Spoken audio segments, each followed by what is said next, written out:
keluarga itu terdiri dari 3 unsur. Minimal 2, umumnya 3. Apa itu?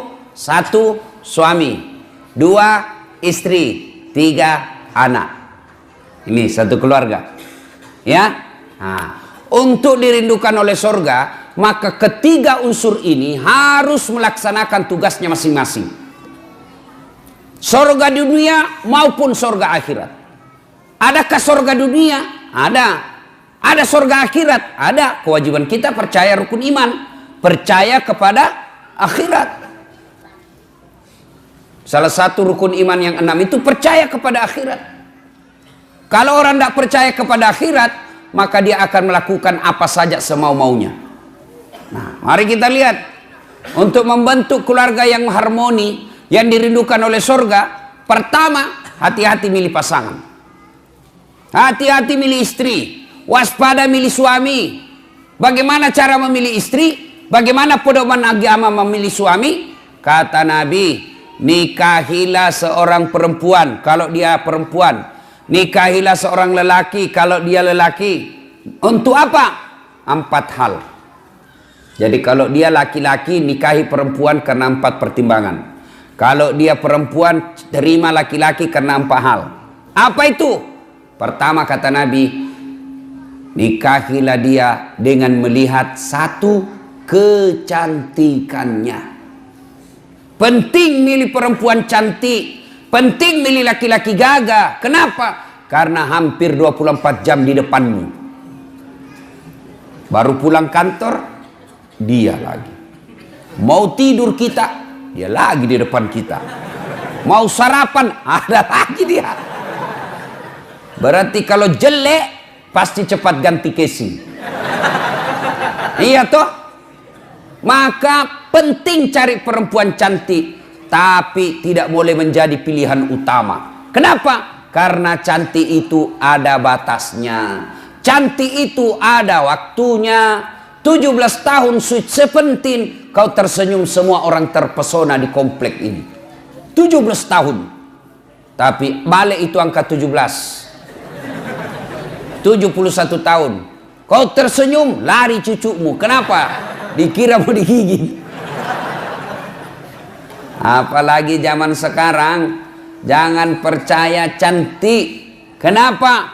Cantik bisa ditipu-tipu. Putih betul fotonya, mulus. Ternyata kamera 360. Cantik, tapi tipu-tipu. Hitam aslinya, ketemu aslinya. Putih di fotonya, ketemu aslinya hitam. Mukanya putih betul, hitam, lehernya hitam. Jangan percaya, bisa ditipu. Coba lihat sekarang, usia 70 tahun bisa dikasih mudah, nampaknya seperti 50 tahun. Maka cantik penting, tapi tidak boleh menjadi pilihan utama. Kenapa? Karena cantik itu ada batasnya. Yang kedua kata Nabi, pilihlah dia menjadi istrimu karena keturunannya. Penting melihat keturunan, tapi tidak boleh menjadi prioritas utama. Kenapa? Karena ada orang, bapaknya Nabi, anaknya pengkhianat. Belajar dari kisahnya Nabi Nuh. Ada orang bapaknya penyembah berhala, anaknya menjadi Nabi. Lihat kisahnya Ibrahim alaihissalam. Maka tidak boleh menjadi pilihan utama. Kenapa? Karena sejarah mengajarkan ada orang bapaknya pengkhianat, anaknya menjadi beriman. Ada pula bapaknya yang Nabi, justru anaknya berkhianat. Yang kedua, pilihlah dia menjadi pasanganmu karena kekayaannya. Penting mencari orang kaya, tapi tidak boleh menjadi prioritas. Kenapa? Kekayaan juga ada batasnya. Dia kaya bapaknya, tapi anaknya 13. Bagi warisan habis. Menjadilah lelaki yang tidak menggantungkan harta dan kebutuhan rumah tangganya sama mertua. Ketika Anda terlalu menggantungkan kehidupan ekonomi dalam rumah tanggamu kepada mertua, maka kalian tidak akan independen, kalian tidak akan bebas, dan kalian akan selalu hidup di telunjuk jari mertuamu. Kau merdeka lah. Dan yang keempat kata Nabi, nikahilah dia karena apa? Karena agamanya. Lalu mahasiswa saya bertanya, Ustadz, kenapa agama nomor 4? Mestinya ke nomor 1. Betul, agama nomor 4, tapi dia tidak titik di situ. Dia koma, lalu ditegaskan oleh Nabi, utamakan agamanya, karena dengan agama kau dapat keempat-empatnya. Untuk mendapat, dialah keturunan baik-baik, dia cantik, dia orang kaya, kemudian bagus agamanya, kumpul empat-empatnya ini, 1000 perempuan belum tentu ada 1. Ada yang cantik mukanya, akhlaknya kesurupan. Ada lagi anak orang kaya, mukanya lagi hancur. Ada lagi keturunan baik-baik, miskin lagi. Untuk mendapat sempurna 4 sangat sulit. Kalau ada di Bengkalis ini, di komplek Duri ini, kalau ada ibu, tolong tunjukkan saya juga masih mau. Jatah kita kan 4 giga bos. Sayang kita dikasih 4 giga, kok cuma pakai 1 kuota weh. Sayang pak, mubasir 3 giga. Iya kan, 1 giga kabur gambar, hilang-hilang sinyal, tiba-tiba haid, hilang lagi sinyalnya.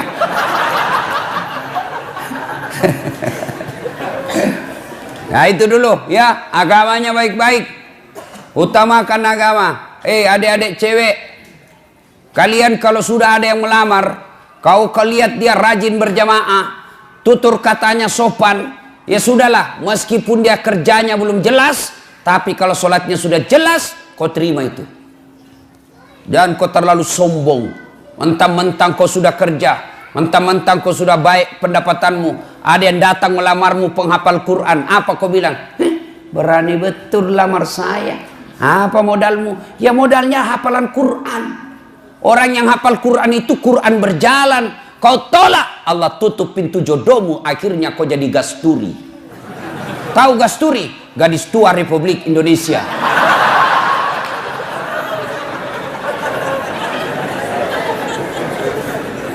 Bapak-bapak, nih bapak-bapak yang punya anak gadis, jika kalian menemukan lelaki yang akhlaknya baik, agamanya baik, kau terlalu takabur dan sombong kalau kau menolak orang-orang yang baik agamanya.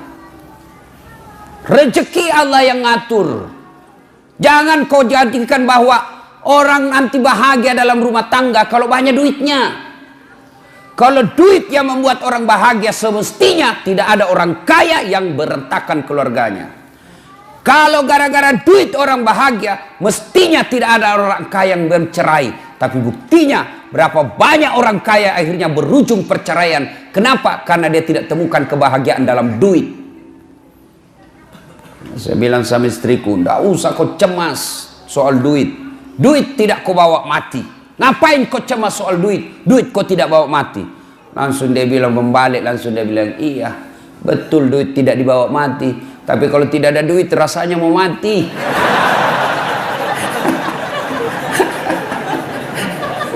Salatullah salamullah ala toha Rasulillah.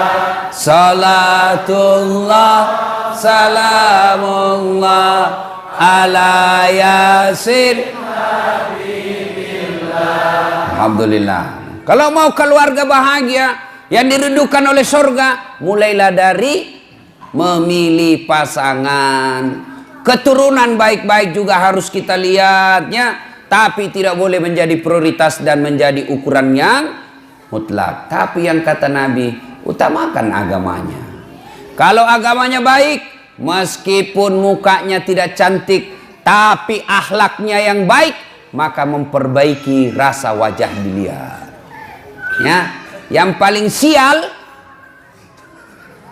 jelek, keturunan pencopet, akhlaknya hancur, miskin, tidak tahu pula ngaji. Auzubillah min zalik. Mudah-mudahan tidak ada seperti itu jodoh kita. Pak, ya, Kalau ada yang senang anak gadisnya, Pak, tanya agamanya baik atau tidak. Gimana cara melihatnya? Gampang. Gimana caranya? Ada anak kita yang senang, panggillah dia jam 5. Nah, kau datanglah jam 5 sore ya. Ya Om. Datanglah dia jam 5. Cerita, masuk maghrib, suruhlah azan. Kau azan nak, sudah masuk maghrib, mulai pucat itu.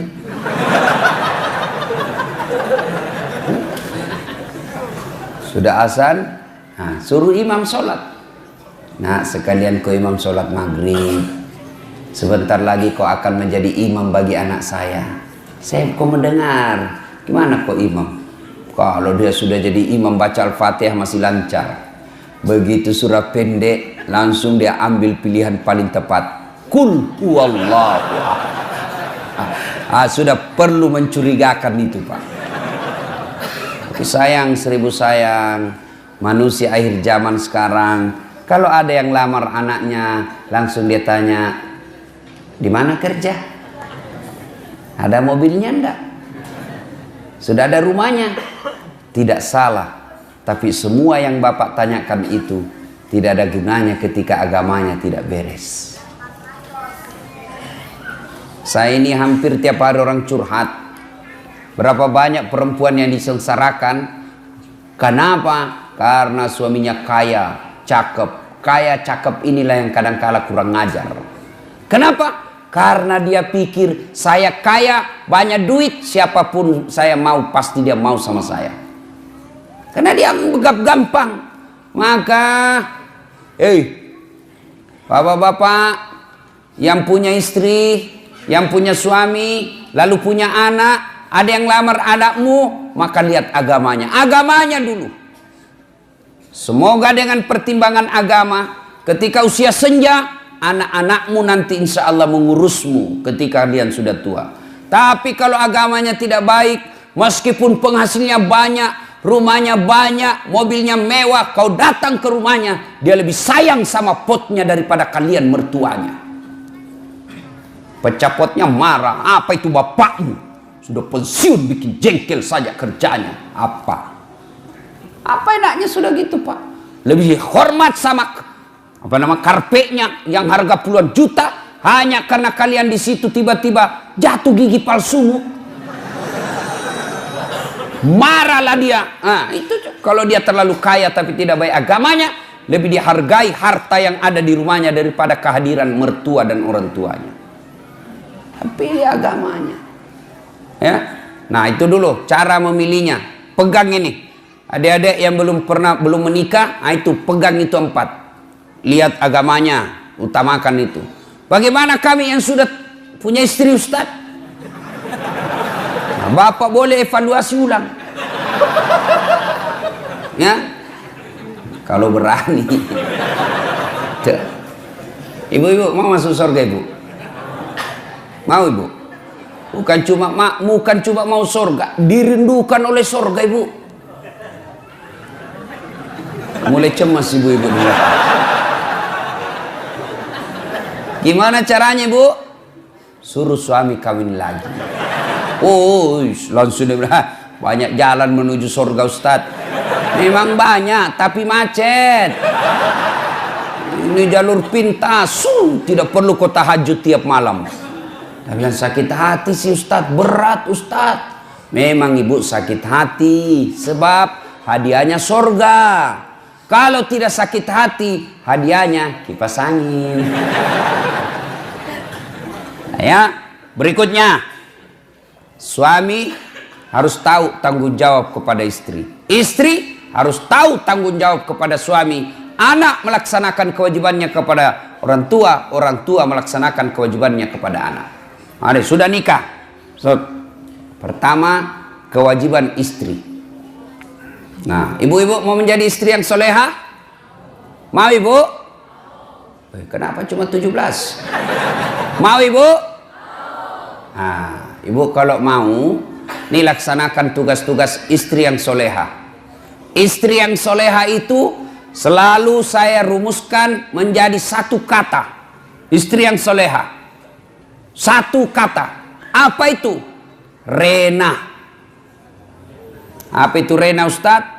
Singkatan dari R, E, N, A, H, rena. Apa itu rena Ustadz? Satu, ramah. Maka istri yang soleha bertutur kata yang sopan santun kepada suaminya, bicaranya santun, ngomongnya sopan, maka itulah istri yang baik. Ibu, ketahuilah, tidak ada suami yang senang ketika dikasari sama istrinya. Meskipun istrinya lebih banyak penghasilannya, meskipun istrinya lebih tinggi pendidikannya, meskipun istrinya lebih tinggi status sosialnya, tapi suami merasa, saya lakimu, saya suamimu, saya kepala rumah tanggamu, tolong hormati saya. Makanya kadangkala kalau laki-laki sudah marah, dia kadang-kala bilang, saya tahu uangmu banyak, saya tahu kau orang tua mau orang kaya, saya tahu gajiku tidak seberapa, tapi tolong hargai saya sebagai suamimu. Tuh laki-laki. Maka ibu, kalau kamu dapat kasih sayang suamimu, tolong hormati. Salah satu cara menghormatinya, jangan kau bicara kasar sama suamimu.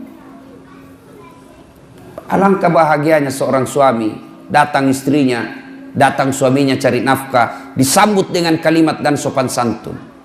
Assalamualaikum kakandaku Arjunaku. Waalaikumsalam adindaku Sri Kandiku. Bagaimana kabarmu bang selama hari ini? Capek deh, meskipun engkau capek, aku akan membuatmu bahagia di dalam. Silahkan masuk bang. Ini tidak, kita baru pulang muka cemberut. Baru datang suaminya langsung dituju. Dari mana kau terlambat lagi nih? Tadi saya telepon kau tidak apa. Dari mana kau? Bagaimana kita tidak cepat mati? Ya, Bu. Maka ketika kita mendapat istri yang sopan berbicara, itulah surganya dunia. Bapak senang enggak perempuan yang kasar? Mana ada mau Pak? Kan kita senang yang lembut-lembut bicara. Kita pas pulang tunduk-tunduk capek. Waduh capek betul. Hari ini keras sekali perjuangan di kantor. Maka istrinya membahagiakannya. Sabar bang. Memang begitulah cari nafkah. Mudah-mudahan capek itu akan menjadi pemberat timbanganmu di akhirat kelak. Meskipun kerjamu berat, tapi saya tetap meringankan segala kewajibanmu di dunia ini. Enak perasaan kita Pak. Baru kita datang capek di pasar rugi, di jalan macet, panas lagi. Baru kita datang dia bilang memang kau bego, dagang kau rugi, bawa mobil tabrakan, enggak ada bego. Hancur kita punya harga diri, dibego-begoi sama istri. Iya kalau dia cantik, ini gendut.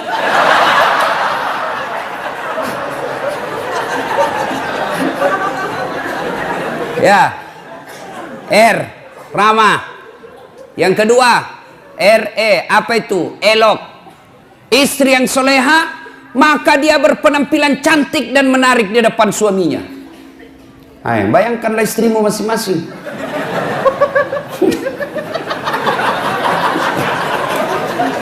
Cantik dah kalau kau di rumah. Saya lihat perempuan akhir zaman sekarang. Kalau dia mau pergi pengantin, cantik memang Pak.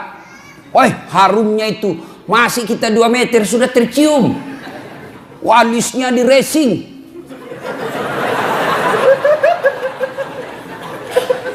Tuh. Saya lihat tuh di Facebook perempuan sekarang banyak yang palsu Pak. Alisnya tebal, palsu. Bibirnya merah, palsu. Pipinya kebiru-biruan, palsu. Matanya biru, palsu. Giginya rapi, palsu. Pantatnya gabus. Cantik memang kalau mau pergi pengantin, Masya Allah, cantik betul. Harum, klimis. Tapi kalau mau tidur sama suaminya, la haula wala quwwata illa billah. Kan kita ini Kita ini membayangkan di kantor capek, berpikir kita di jalan macet, kita berharap mudah-mudahan sampai di rumah kita dilayani dengan baik. Perempuan yang kita akan datangi membuat kita senang. Sampai di rumah dilihat istri di depan rumah pakai daster, kelihatan tali BH, dikasih tahu baru turun kita dari mobil, oh istri saya kok kayak gini. Iya tuh, ditegur, kelihatan itu tali BH-mu, dilihat semua orang. Apa dia bilang? Jangan lihat BH-nya pun, yang penting rasanya bos. Ya, halo ibu, bu, ibu, woi, mau ndak dirindukan surga? Maka ketika kau tidur berpakaianlah yang cantik. Bahkan wanita soleha itu kata Nabi, mereka yang ketika dipandang oleh suaminya menyenangkan hati suaminya. Tapi sayang perempuan kita sekarang Pak, terbalik. Dia mau tidur seadanya. Begitu dia mau keluar rumah, mau menyenangkan hati suaminya orang. Berdandan, pakai baju baru. Siapa yang cicilkan baju ibu? Hah? Oi! Jangan ketawa, saya serius ini. Siapa yang cicilkan baju di rumah? Suami. Siapa yang belikan kalian baju? Suami. Lalu kenapa kalian ketika mau tidur kalian pakai seadanya? Ini wanita akhir zaman. Mau menyenangkan hati orang ketika mau pesta. Mau pergi arisan dia cantik. Mau pergi keluar cantik. Tapi giliran mau tidur sama suaminya, pakaian seadanya. Bukan begitu yang diajarkan oleh Nabi. Pakailah. Pakai parfum ketika mau tidur. Pakai sikat gigi. Nggak ada parfum, kau cari itu pengharum ruangan.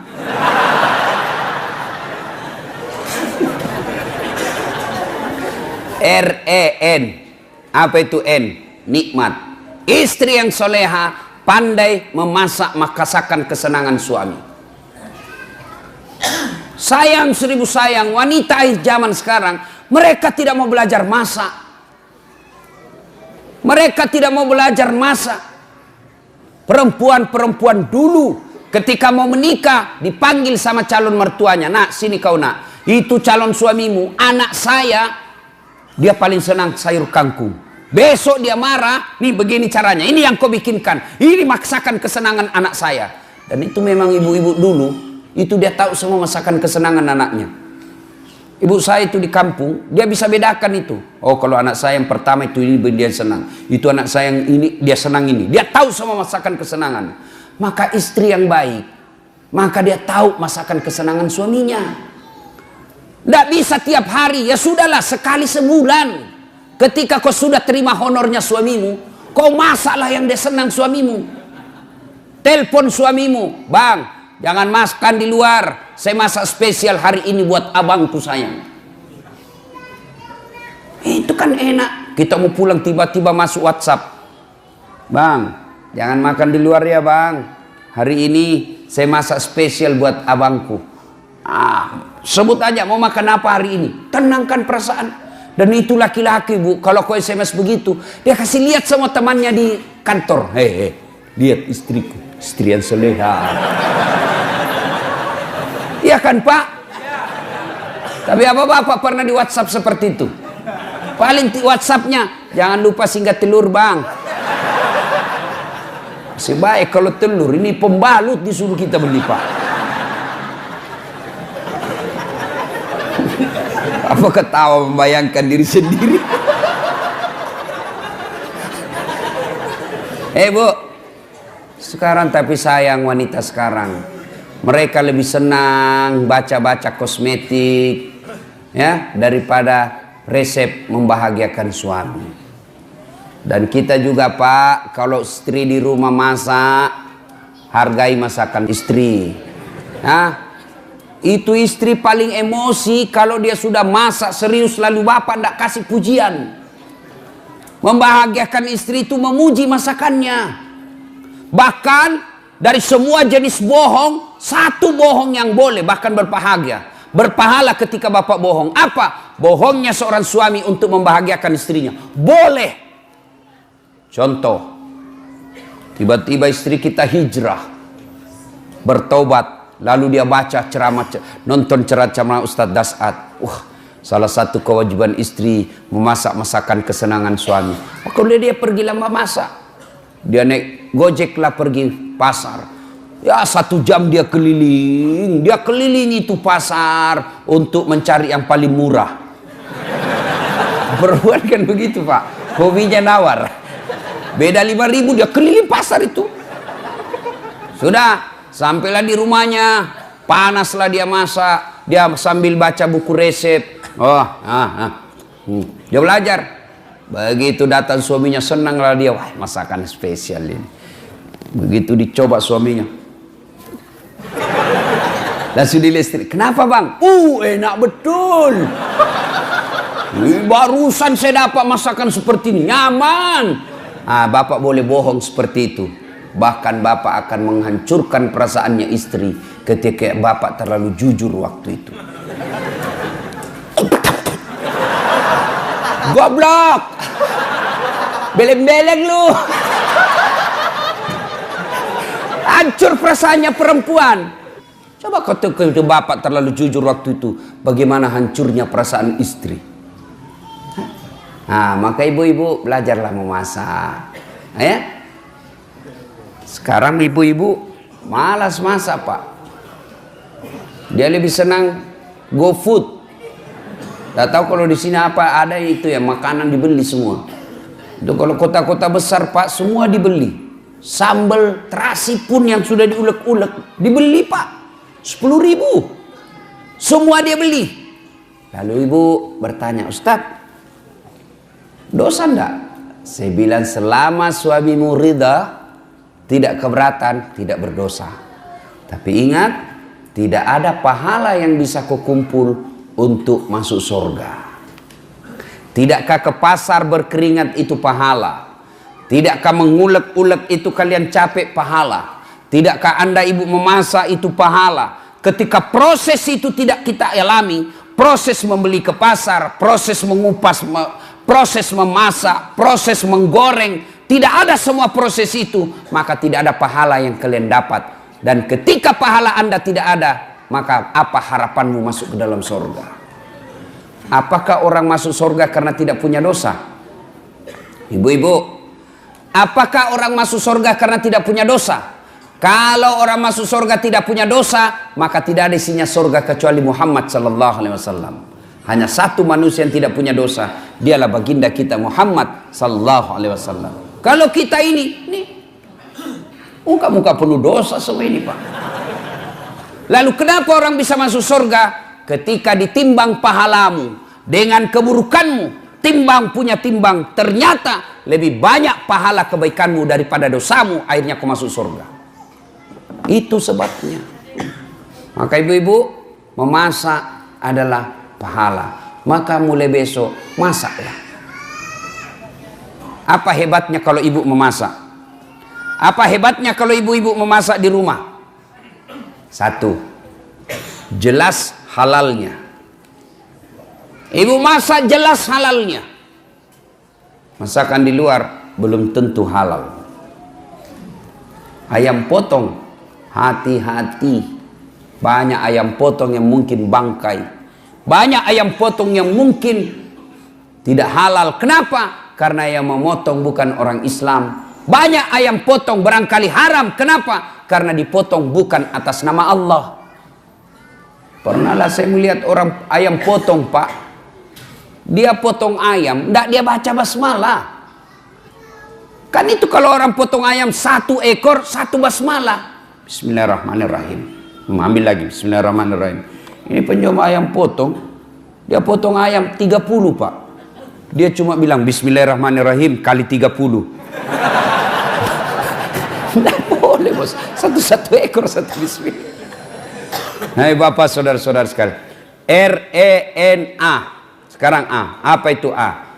Anggun. Istri yang soleha, cerdas. Ibu-ibu belajar. Kalau ibu tidak belajar, siapa yang didik anak? Ibu bahkan repot ketika ibu tidak punya pendidikan agama. Bagaimana cara mentransfer ilmu agama ke anak kalau tidak ada yang kita transfer. Ada ibu ditanya sama anaknya, "Mak, kenapa tahun lahirnya Nabi disebut tahun gajah?" Apa dia bilang mamanya? "Karena bukan tahun kambing, nak."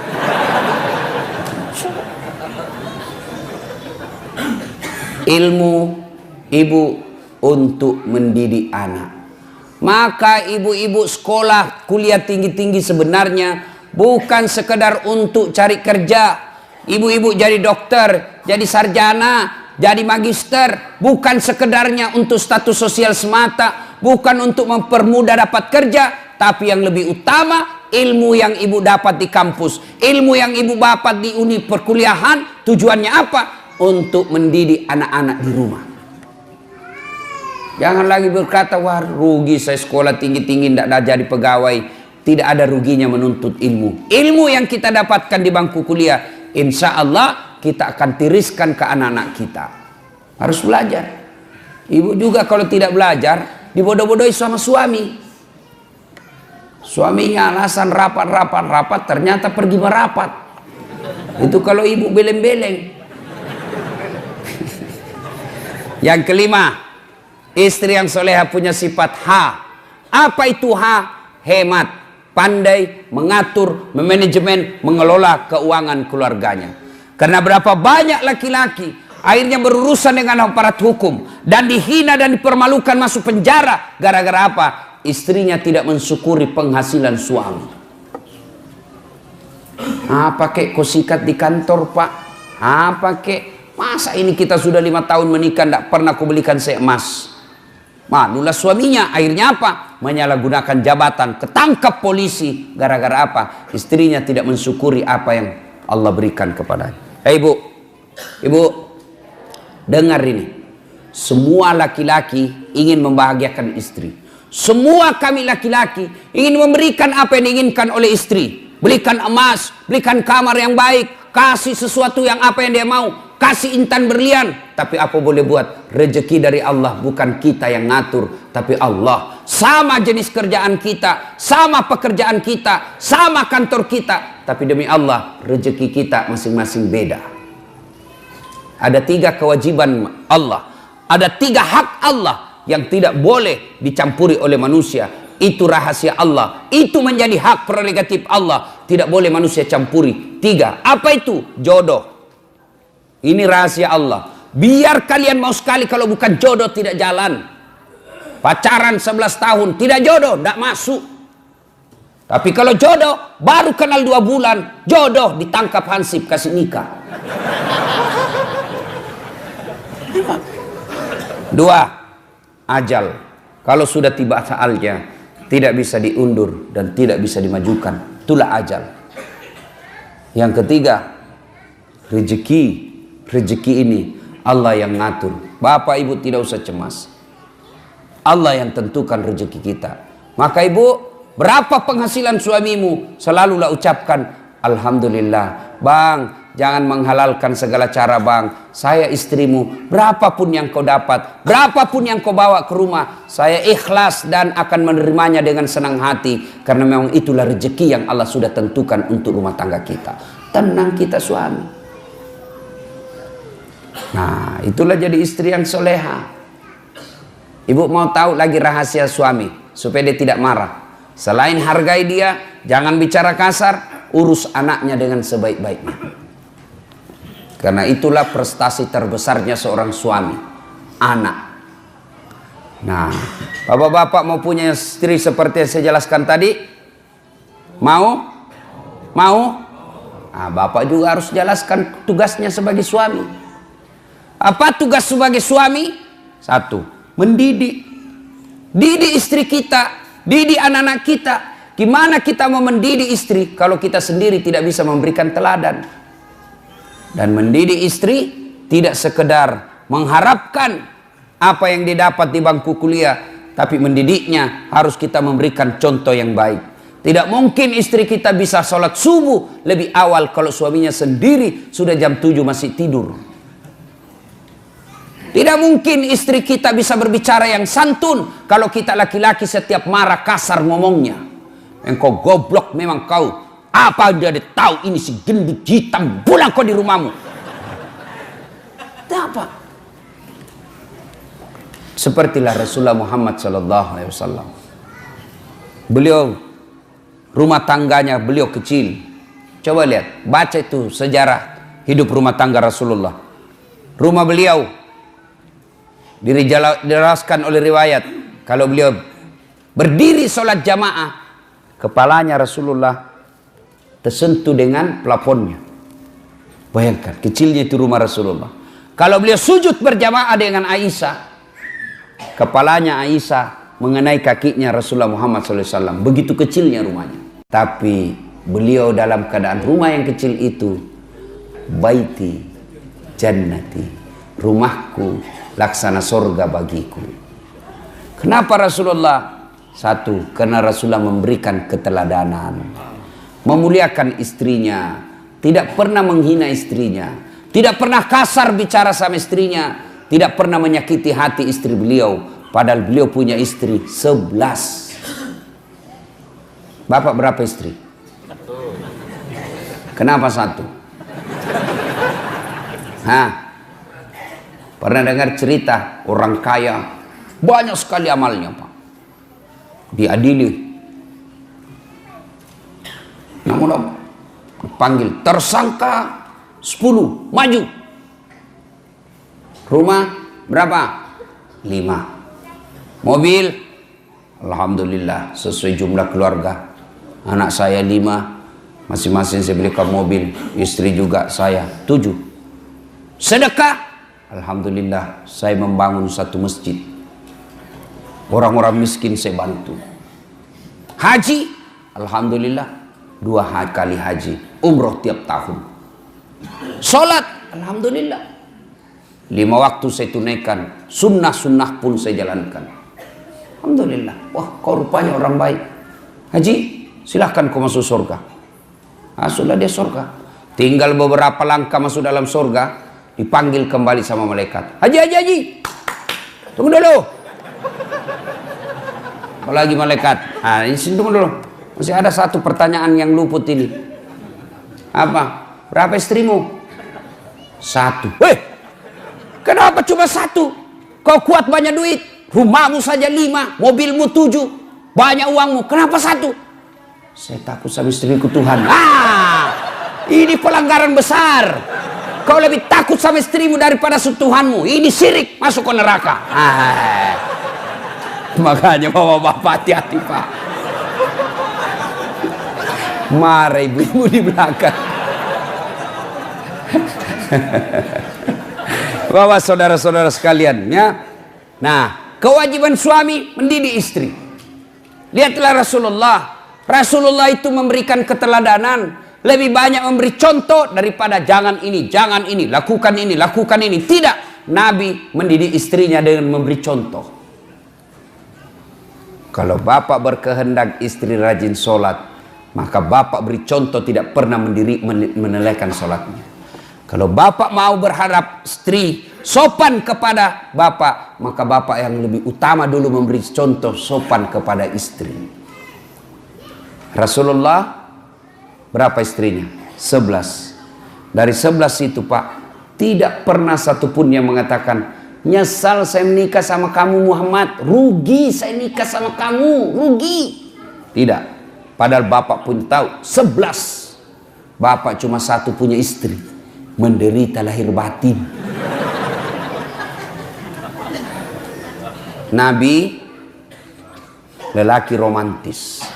Nabi baca itu buku Barsanji, dijelaskan dalam kitab itu, Nabi sendiri yang jahit pakaiannya, Nabi sendiri yang sediakan sarapannya, Nabi sendiri yang bersihkan tempat tidurnya. Coba bayangkan, Nabi kekasih Allah, manusia paling mulia, yang namanya selalu digandengkan dengan namanya Allah, tidak malu cuci pakaiannya sendiri, menjahit bajunya, membersihkan tempat tidurnya. Mana ada laki-laki seperti itu di sini? Itu Nabi, Pak. Kita mentang-mentang baru security. Gengsi bersihkan tempat tidur. Tolong hargai saya security.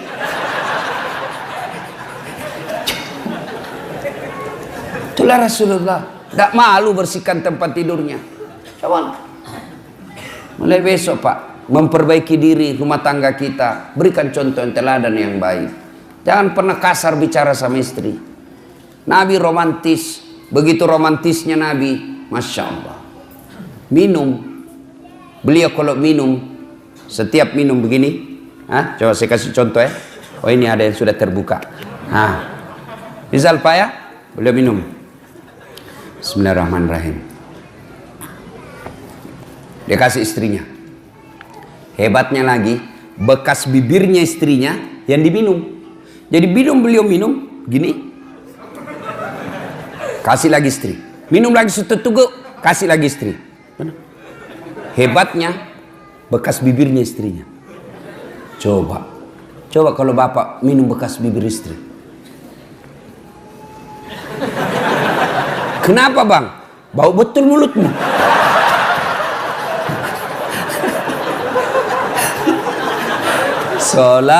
Salatullah salamullah ala toha Rasulillah.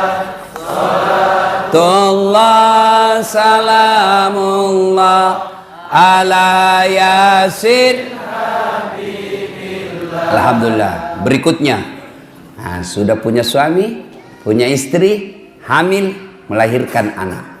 Kewajiban bersama antara orang tua kepada anaknya. Apa kewajibannya? 1, lahir anakmu, kasih nama yang baik. Nama yang baik nama artis? Bukan. Nama yang baik nama selebriti? Bukan. Nama yang baik, nama yang ada doa dan harapan kebaikan di dalamnya. Kasihlah nama-nama sahabat Nabi. Nah, saya kasih kau nama Khalid. Ini Khalid, salah satu sahabat Nabi yang menjadi panglima perangnya Umar bin Khattab, dibawa kepemimpinan komandonya Khalid bin Walid. Tidak pernah satu kali pun perang yang dia pimpin kalah. Inilah Khalid, saya mau kau nanti menjadi besar panglima orang Islam yang membela agamamu. Nih, saya mau kau seperti Khalid. Nah, lahir anaknya perempuan besar. Nah, saya kasih kau nama Sumayyah. Siapa Sumayyah Pak? Nih Sumayyah, wanita, budak, pembantu zaman dulu. Tapi akidahnya kuat, tidak pernah mau menghina Islam, tidak pernah mau menyerah membela Islam, sampai dibunuh oleh majikannya hanya karena dia tidak mau mengatakan Muhammad pembohong. Dipaksa mengatakan Muhammad pembohong, dia ludahi Abu Jahal mukanya. Pak, Abu Jahal, mukamu lebih hina daripada kotoran onta. Marah Abu Jahal, dia tikam Sumayyah, meninggal. Manusia pertama mati syahid bukan laki-laki, Sumayyah. Kai, saya mau seperti kau bela agamamu. Sumayyah. Jangan kasih nama artis. Apa artis? Iya kalau baik akhlaknya. Coba lihat artis-artis kita sebagian.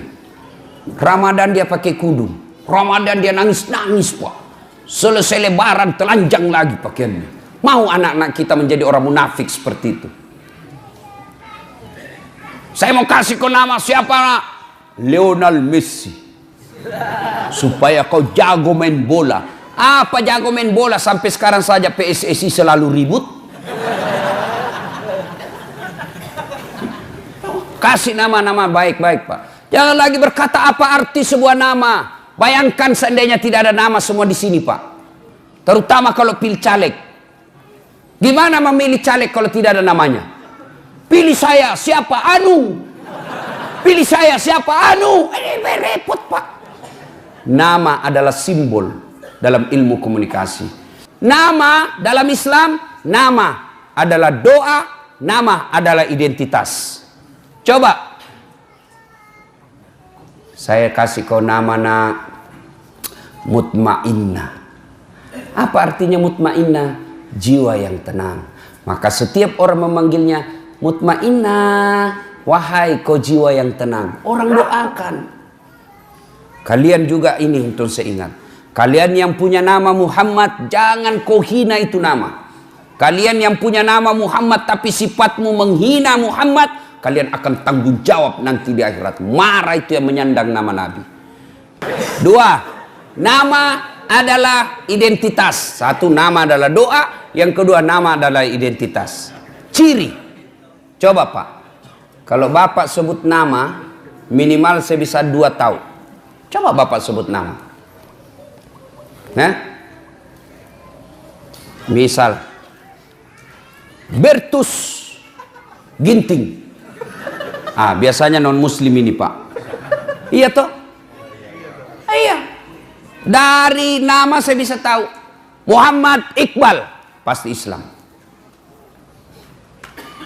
Bertus Ginting, non muslim. Yang kedua, suku. Dari nama saya tahu sukunya ini siapa. Siapa namamu? Ambot Dalle, Bugis. Ini tidak mungkin Ambot Dalle Jawa, tidak mungkin. Tidak mungkin. Paling kalau Jawa Margono, Jokowi, Jawa itu. Susilo Bambang Yudhoyono, Jawa Pak. Kalau Ambot Dalle Bugis, tidak mungkin. Siapa namamu? Ambot Dalle. Suku Klaten. Tidak mungkin Pak. Ya, kasih nama yang baik. Lahir anak, kasih nama yang baik. Yang kedua, kewajiban orang tua mendidiknya. Didik anak. Bagaimana cara mendidik anak? Silakan baca buku-buku riset. Tapi Bapak keliru dan sesat ketika Bapak mendidik anak meninggalkan Al-Quran.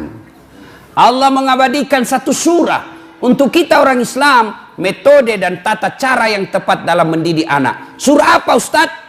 Ada yang tahu? Ada yang tahu? Coba saya kasih hadiah. Ayo angkat tangan. Siapa yang tahu? Saya kasih hadiah. Siapa? Ayo mana? Ya. Anak muda. Siapa surah apa? Angkat tangan, sebut, naik ke sini. Bapak Pak. Surah ayat. Karena Bapak lupa ayatnya cuma 50, Bapak hadiah. Hadiah. Siapa yang tahu surah apa?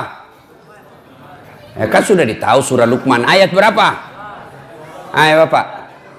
Ayat 12 sampai? Pokoknya ayat 12 sampai dan seterusnya. Ini hadiahnya Pak. Coba Pak. Lain-lain itu rasanya uang Ustadz Pak. Ya. Tapi ada anak muda yang bisa? Ya, ada. Surah berapa? Luqman ayat 12 sampai? Kau bukalah. Supaya Bapak berhenti penasaran, buka nanti. Mulai dari surah Luqman ayat 12 dan seterusnya. Bagaimana Al-Quran mendidik anak? Di situ, ya bunayya la tusrik billah. Wahai anakku, jangan kau menserikatkan Allah. Itu dulu ajarkan anak-anak kita. Bagaimana cara mendidik anak yang masih kecil, usia 2 tahun, 3 tahun. Bagaimana cara mendidik anak? Biasanya anak-anak kita senang dengan lagu, maka perkenalkan agama tauhid dengan lagu-lagu. Dengan lagu apa? Lagunya Umi Rama. Katakan Tuhan itu satu. Itu lagunya Umi Rama. Kasih lagu-lagu yang Islami. Topi saya bundar, bundar topi saya. Kalau tidak bundar, bukan topi saya. Ya pastilah karena kepala kita bundar. Gantilah itu lagu. Tuhan saya Allah, Allah Tuhan saya. Kalau bukan Allah, bukan Tuhan saya. Itu akidah. Banyak Tuhan. Ada Tuhan Siddhartha Gautama, ada Tuhan Sang Buddha, ada Tuhan Yesus Kristus. Tapi kita orang Islam, Tuhan kita Allah. Tuhan yang saya sebut tadi bukan Tuhan orang Islam. Tuhan kita Allah. Siapa itu Allah? Pencipta alam semesta. Jelas. Ibu-ibu dulu kan bagus-bagus lagunya mendidik anak. Masuk bulan maulid seperti ini, dia lagu-lagu maulid. Pada zaman dahulu kala, pada zaman jahiliyah, lahirlah seorang rasul yang terakhir dan mulia. Anaknya bertanya, siapa ya mak? Nabi terakhir mak. Lanjut lagi nya, Nabi Muhammad namanya. Terus siapa nama ibunya mak? Siti Aminah ibunya. Bapaknya siapa mak? Abdullah nama ayahnya. Di mana tinggal? Di Dumai atau Bangkalis? Madinah tempat tinggalnya.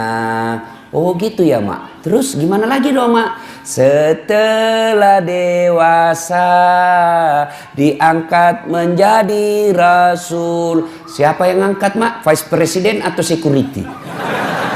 Oleh Allah yang kuasa. Allah itu siapa mak? Pencipta alam semesta. Itu dulu tuh ibu-ibu dulu. Masuk lagi bulan Rajab, bulan Isra Mi'raj, lagu lagi. 27 Rajab Nabi Muhammad diisrakan dari Masjidil Haram ke Masjidil Aqsa. Tuh ibu-ibu lagu dulu. Begitu suaminya sakit-sakit dan tua-tua, dibelai-belai rambutnya sambil menyanyi lagi. Bila Israel.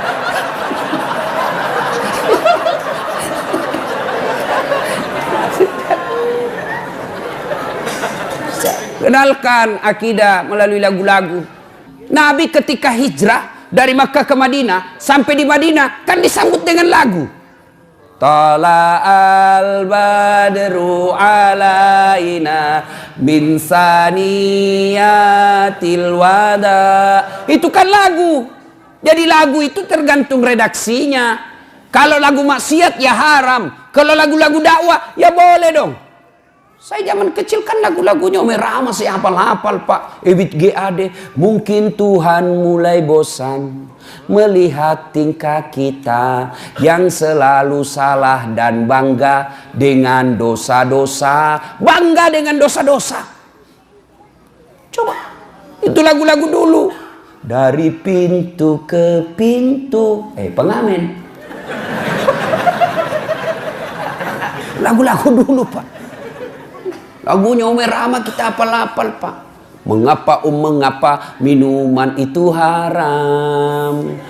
Karena merusak kepikiran. Itu lagu-lagu dulu Pak. Sekarang lagunya anak-anak. Pulang-pulangku berbadan dua.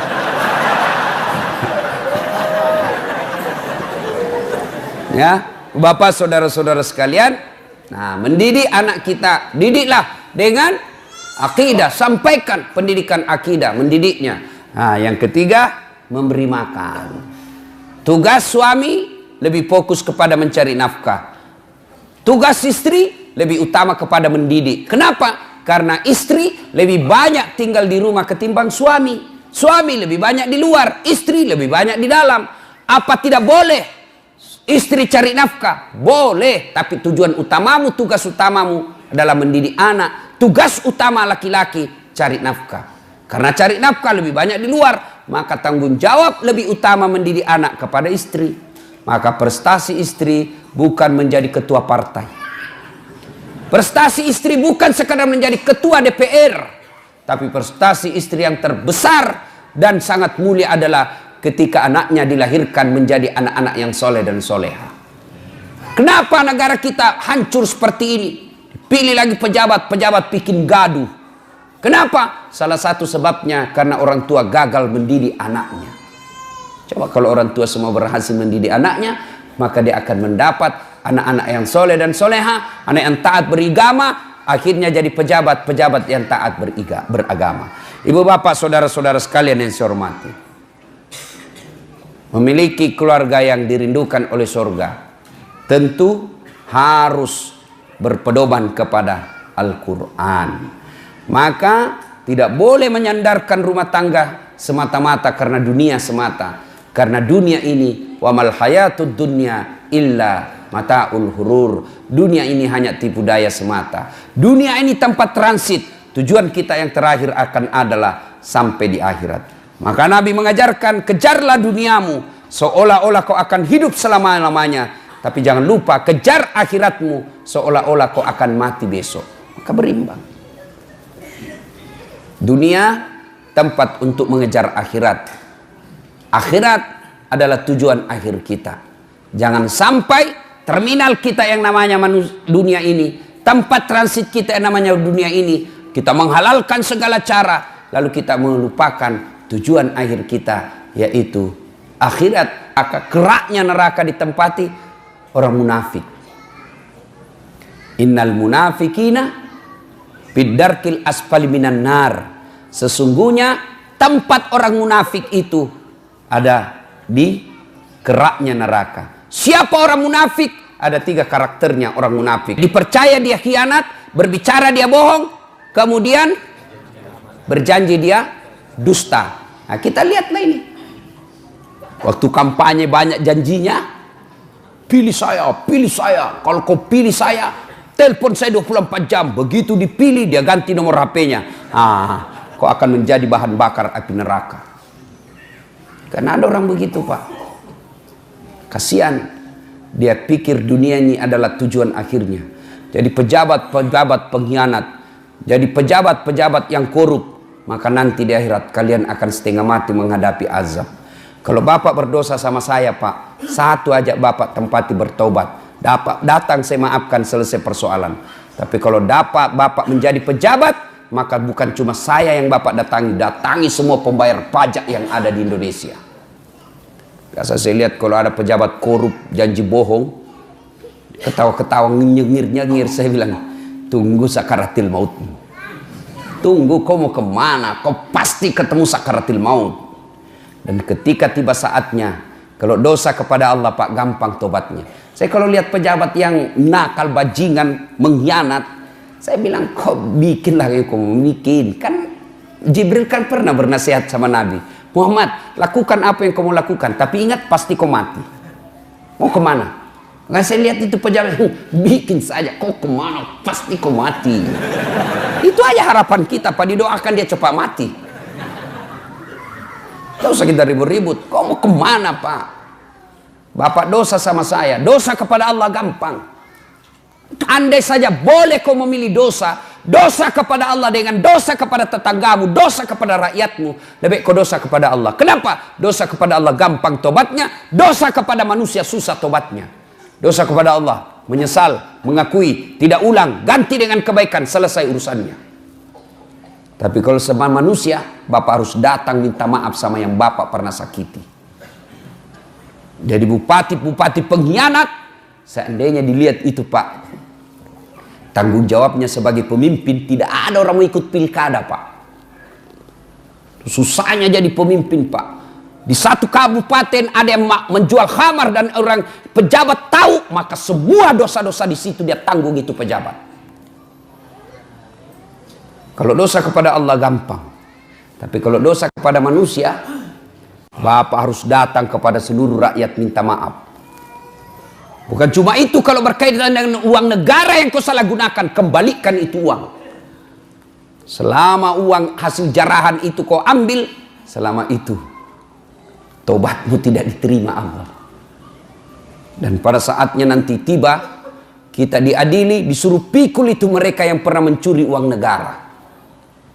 Misalnya pernah korupsi 2 miliar, disuruh pikul itu, Pak, 2 miliar. Kita lewat, ternyata rumahnya mewah hasil rampok.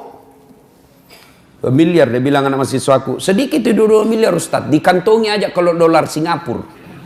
Saya nyangkut bayangkan dolar Singapura, memang kau bisa kantongi 2 miliar dolar Singapura, tapi uang koin. Tapi situ uang koin 2 miliar, berapa karung kau pikul cilaka.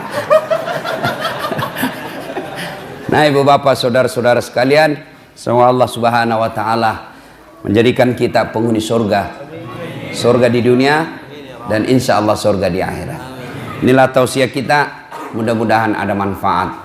Terima kasih kepada panitia yang telah berupaya mendatangkan saya berkomunikasi secara kontinu dan tidak henti-hentinya agar saya bisa datang ke tempat ini sehingga saya bisa bertemu dengan Bapak Ibu sekalian. Alhamdulillah senang bisa berjumpa dengan bapak-bapak. Cuma kadang-kala yang membuat saya agak tidak enak mendengarnya, kalau begitu dilihat dia bilang, ternyata aslinya kecil. Bilang ke aslinya gagah.